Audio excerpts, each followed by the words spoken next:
Most producers think they need a crazy chord progression for UKG. And I think this has a lot to do with penis, ego, size measuring on the internet. But what if I told you you can make a sick UKG chord-based track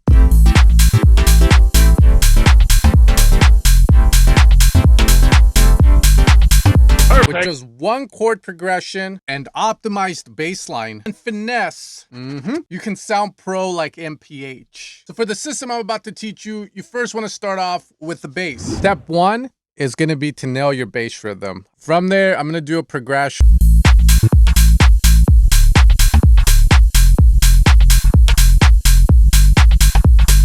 Now let's build out the basic chord progression that most people will create. For this, we're gonna use the one chord. So now we're in the scale of A minor. So let's create the basic triad chord here, which is just gonna be the A, the C, and the E.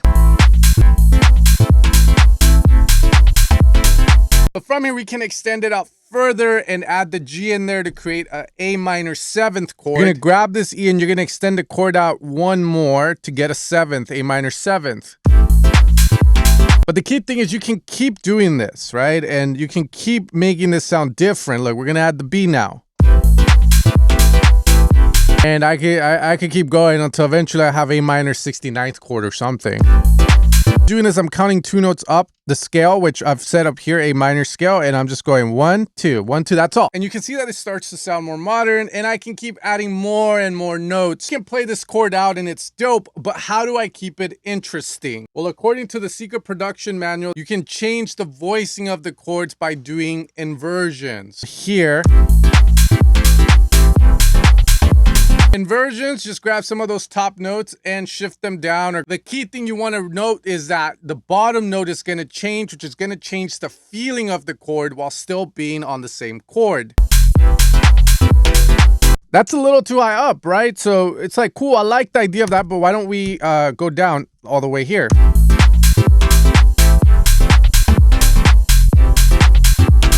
Let's get some of these notes as well.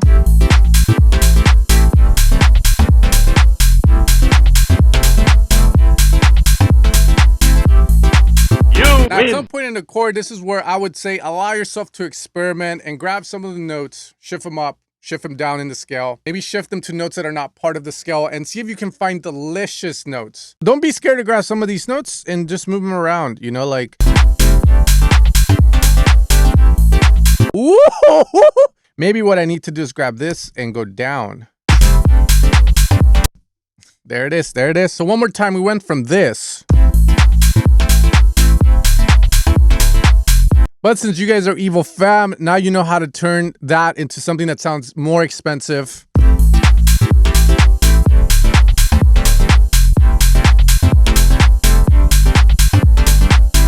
Now, if you stayed with me this long, I do want to put you on some more extra sauce because you are a true homie, true sister. When it comes to chord steps like this, don't be scared to add swing to them.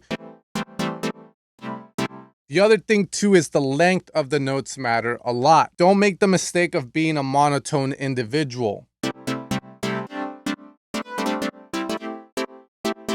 Shorten the notes, elongate some of them to enhance the rhythm, and now you are Evo certified. MPH is gonna hear your shit, and he's gonna ask your abuelita, your grandma, how does he do it? So in review, with this process, I want you to make a sick bass progression, and you're only gonna use one chord that you're gonna be switching up and down, and then allow yourself to experiment by moving some of the notes here and there in order to profit.